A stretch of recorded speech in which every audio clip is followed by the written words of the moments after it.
There's a new rules update for Flesh and Blood competitive play that I really wanted to discuss with you today. And, the whole topic I want to have today is around concessions, conceding the game, telling your opponent, I lose. I cannot go on anymore. You win, I lose. And that is what we're going to do here. And the whole aspect around that. And I really want to just talk about this because I think it's a really important topic. It's a lot more important than you might think for competitive Flesh and Blood. I think honestly it is, if I can summarize, I think it's very paramount to really fix this whole ruling in order to make it so you have a breadth of different gameplay variety to play for Flesh and Blood. And let me give you a little bit background on me. So, this whole topic right now is going to be around concessions. I mainly want to talk about competitive play. When you're playing in Road to Nationals, ProQuest, or Nationals, or any of these calling events, that's where I'm focused on competitive. If you're playing in a local game store, in an armory event, I don't really give a shit about concessions. I don't really care about like who wins, who loses, draws and stuff. Am I going to play my best? Am I going to come at you with everything my Anathos has? Of course I am. I'm going to try to hit you over the head as hard as I can with my hammer, and I'm going to try to win. But if I win or lose, I don't really care. If it's wrong, okay, who cares? But when it's a competitive environment, when you have cold foil heroes on the line for top 8, that's what I'm talking about in these competitive environments. And I want to give you my perspective. I'm mainly a Bravo player. I play a very controlly, just like dawdling ass game where I just block the shit out of you until midway through the game, and then I start trying to like hit you over the head with my Anathos for 6. That's the type of gameplay I'm used to. It's a very controlly method for playing, and the reason why is because I'm not very good at the game. I'm gonna say that straight up. If I was a really good player, I'd probably test out those aggro decks and have like a breadth of like all these different decks I'm really interested in and can play. I'm a one-trick pony all day. I'll tell you right now. That might change in the future, but I just want to tell you that I've got a lot of experience with concessions and getting to later game to where you might want to concede or to a place where you don't want to draw. Now let me tell you the whole like problem here with concede. Well, actually, let's step back. Let me tell you what the concession rule, what they changed. Flesh and Blood changed the concession rule to now you can concede anytime during the 50-minute game that you have for Classic Constructed. Anytime. You can just say, hey, I concede. I think you still have to call a judge over and tell the judge, like, hey, this guy didn't, like, bribe me, or this guy didn't, like, force me at gunpoint or tell me to concede. But you can still concede for any reason. Say, hey, I concede. Which is good. I like this change. This is a great change. I feel like this was happening already in Flesh and Blood and top competitive tournaments for like, a good portion of the people who just knew that they were going to lose anyway. And they're like, you know what, you got this, and we're being very gentlemanly like. Now, I think overall though, it's really good because it just adds that aspect into the game that should have just been in the first place. And I do agree, as stated in the article, there's a feels bad moment if you're like, well, I have 10 blue cards in my deck, and my opponent has a 40 stack deck of cards. Like, okay, they're going to win. I concede. Like, I think that that's good, because there's a feel bad mode. You're like, well, I'm just not going to block anymore. You didn't attack me. I'll just take it. I do see that. But I think that things need to change still in order for more OTK and control decks to be more viable. Now, let me tell you my experience. I played Blitz a lot back in the day. I got a lot of draws. I just couldn't I made like a really controlly Bravo deck, and I just got a ton of draws because I would block out, and sometimes the opponents I'm playing were just slow playing. Now, a lot of times they were new to the game and all that stuff, so it's no big deal. Like, I totally understand. But we have to ask ourselves, okay, if you are conceding, right, when the game is almost done, what is going to happen at the end of the game when you get into that like draw phase where you don't want that concessionary period between two players, right? Because that's the whole concept that they're trying to alleviate from the beginning of Flesh and Blood is the negotiation phase. And that's what they're trying to eliminate, is the negotiation phase. Well, why did we get to this place in the first place? Well, the answer is either one player has slow played or two players have slow played, most likely. And a lot of times as Bravo, if I'm playing against players who are slow playing, it makes it even worse. Because if you have a control deck versus an aggro deck, it's just going to take a lot longer for the game to play out versus if it was an aggro deck versus an aggro deck. Do you feel me? So I have a much higher chance as a control deck to go into that concessionary phase or the negotiation phase or the end of the game. And because of that, I'm very aware of that as a control deck player. You know, I play as fast as possible. I've told you guys in the past, if you are a control player, you got to play as fast as fucking possible to just get to where you don't get into that final stage of the game. You want to end the game as fast as possible, even though you're trying to prolong the game, if that makes any sense. So I'm just trying to block as fast as possible and like do things as fast as possible. And normally it's not too bad, especially against like when I was going against chain players back in the day. I didn't even have a turn. I would literally just block out, like, okay, my turn, draw, go. Like it was basically my opponent's turn the whole game. And I was just blocking out normally because that strategy worked pretty well against chain back in the day. I don't know how well it works now, but it works great. But my point is, playing faster is the only thing you could do. And I feel like the real feels bad for a control deck is when you play your fastest, when you played your best, and you know you can win at the end of the game. But your opponent just gets to the stance where instead of conceding, instead of just, you know, playing at a normal speed, they'll start slowing down. They'll start slow playing. They'll start reading over their hand. They'll start like, you know, sweating, like, oh geez, what can I do? I need to, and they'll start overthinking, and turns last like, you know, 2 to 3 minutes. And it's tough. It's really tough because then, like, I've had games where I knew I was going to win, but it went to a draw because it's just my opponent slow played.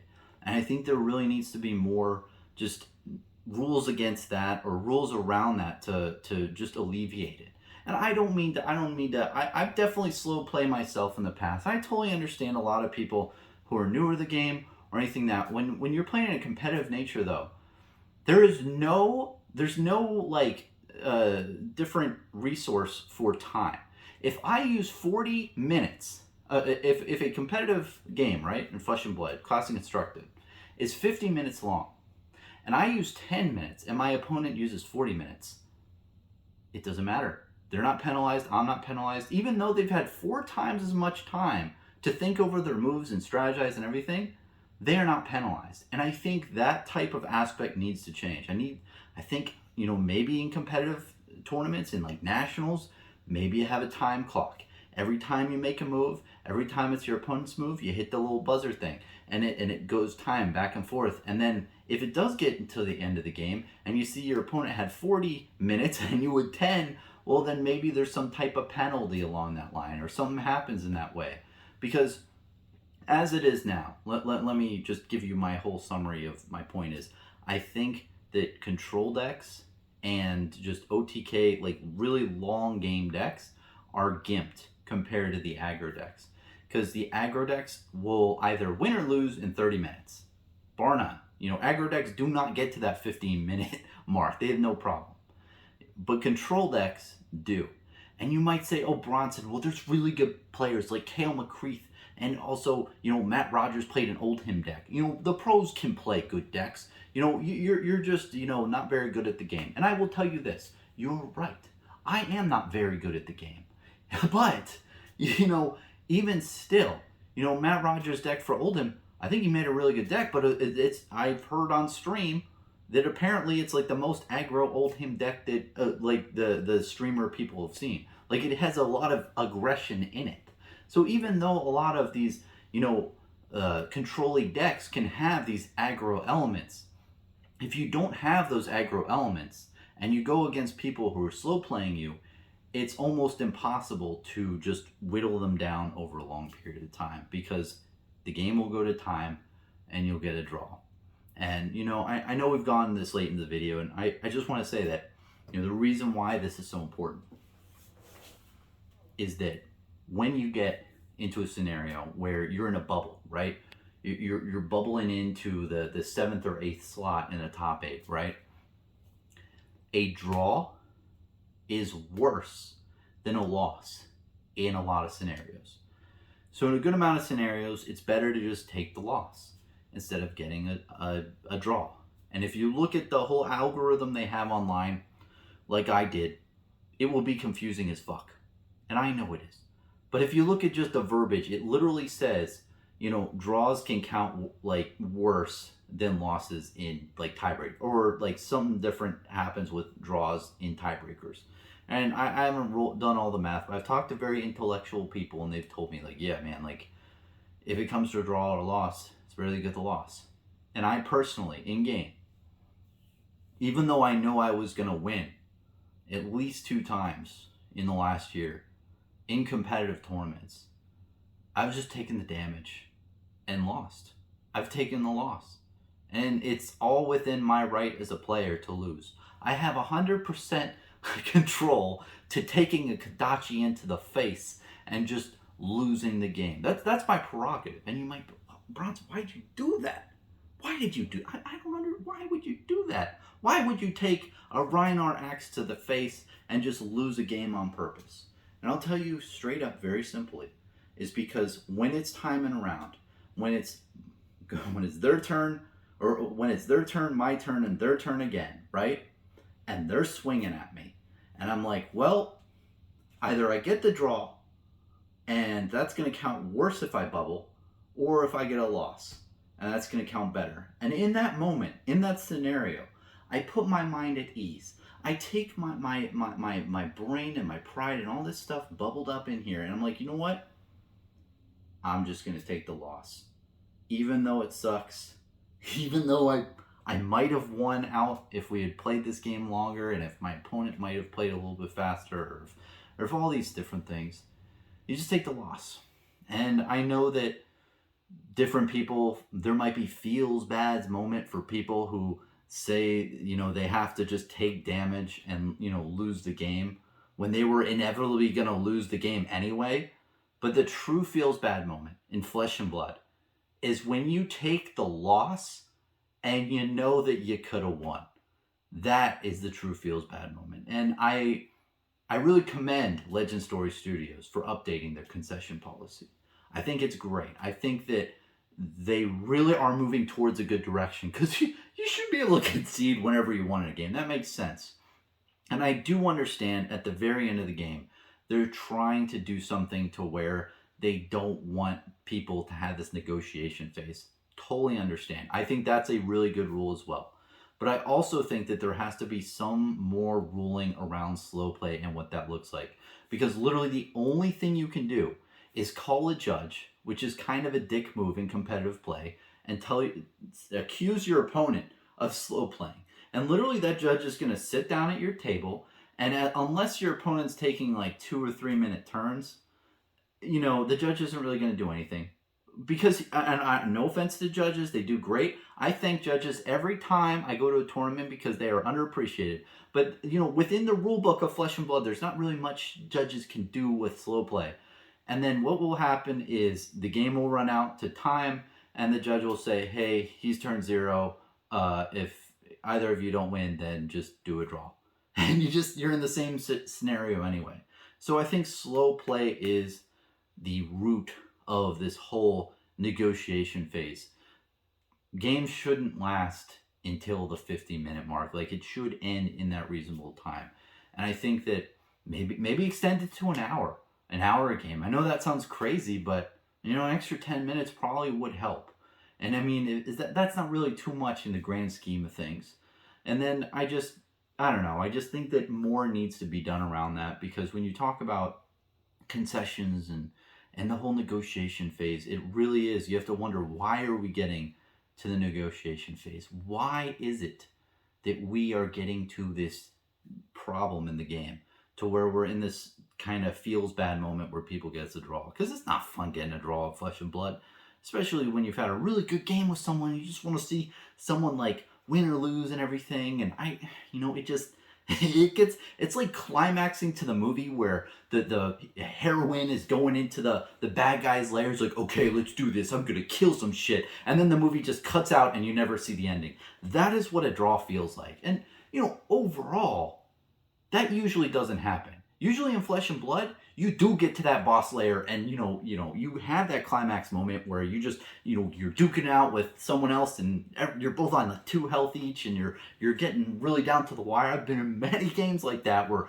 I'm at 2 health, my opponent's at 3 health, and we're just like swinging back and forth, and I'm defend reacting, and then I come in for the kill, and he defends reacts. It's a really fun game. I love Flesh and Blood. I'm not saying the game is wrong. The game is fucking badass. It's the best game that's been made in the last, I don't know, forever. It is, the gameplay is amazing. I'm just talking about a very small, probably my biggest concern competitive wise, where if you have this type of meta, right? And you have a form of playing, which is control, which I play, which is just blocking out until the end of the game, and then, then coming back with tempo and swinging, which Bravo is very good at. When you have those types of things that are gimped because of the slow play issue, then I feel like you're limiting the breadth of different, strategies that you can use as a player. So that's my whole thing, and I don't mean any like, I'm dig or anything. I know I've been a little bit negative here. I'm just giving honestly, feedback from my experience of Flesh and Blood. And overall, man, I've made a lot of friends. I've had a lot of fun playing Flesh and Blood. It's been a good ride, man. And I never really was a competitive player. I'm not very good player in my mind, and that's what I love about Flesh and Blood is there's so much strategy. There's strategy in the game. And when you're playing against an aggro deck like Chain, and let me just rant a little bit, my whole thing was when you're ever playing a game against a player, think, how is my opponent going to beat me? And when you're going against Chain, health. Chain is going to kill you with your health points. He is going to kill himself with his deck. So the whole strategy around Bravo is either you're going to kill him faster or he's going to kill you faster. And most of the time he's going to kill you faster. So in that scenario, you don't attack against Chain. You block. You just block out and you do that shit. And I remember there's this one game in particular. And it looked like I did the dumbest shit ever in Flesh and Blood. But literally in turn 1, I went first. And I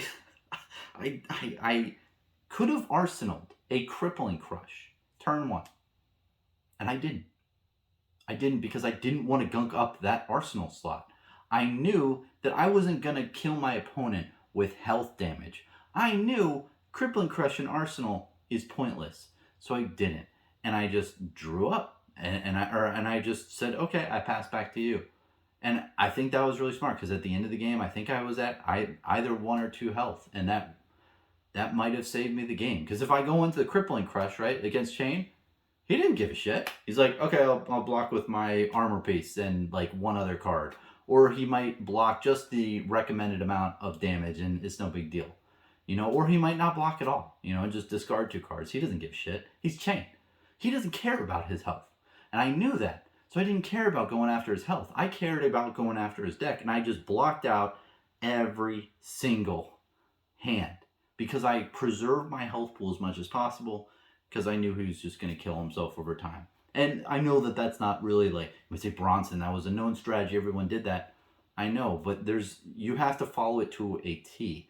And that's what I love about this game, is if you just go in with a strategy, if you have a strategy in your mind of what is winning the game to me? Is it going to be health? Is it going to be deck? Is it going to be like a combination of the two? And then you go into it just focusing on that certain thing. You can win a lot of games just by focusing that. You don't have to think about it too much into detail if you just follow a set thing. And that's why I like control. It's because it was easy. They're attacking, I just block. And then later game, they have a lot of blue cards in their deck. Well, I have a lot of blue cards in my deck. Well, my blue cards in my deck can attack for 6 damage if I pitch 2. My opponent cannot do that much damage back to me.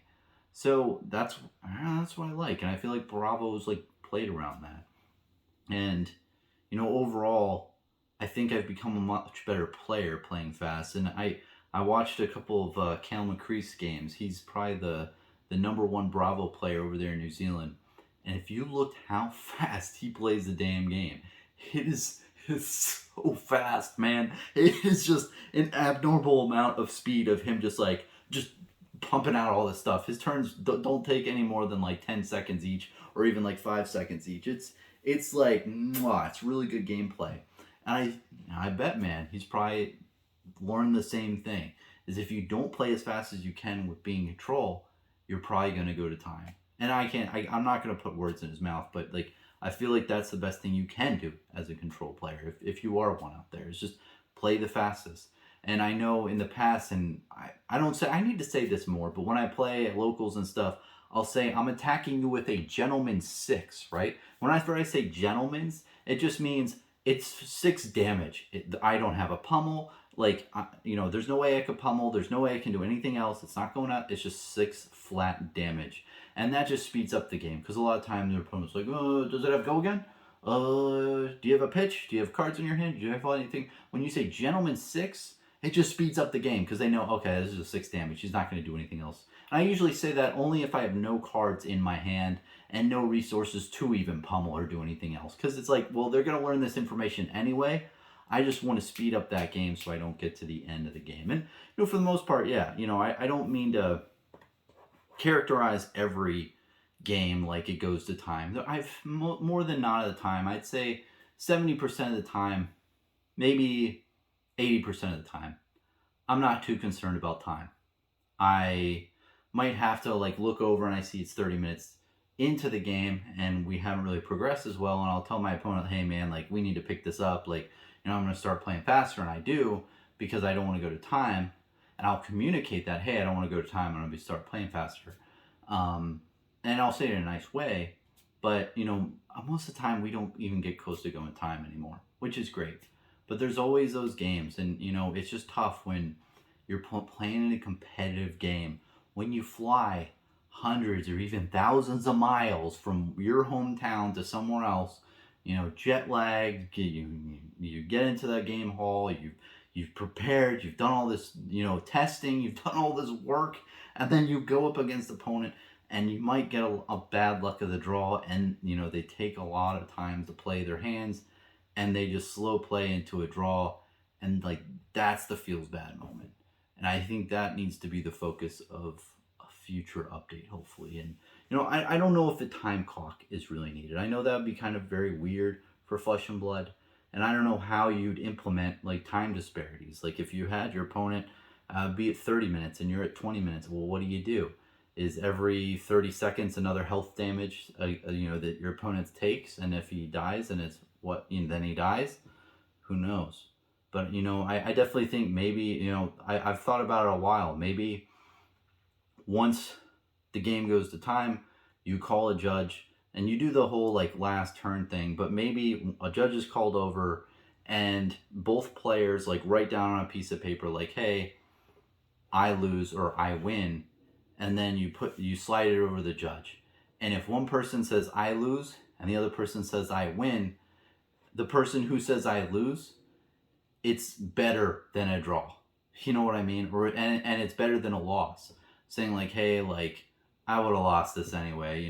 This guy has it.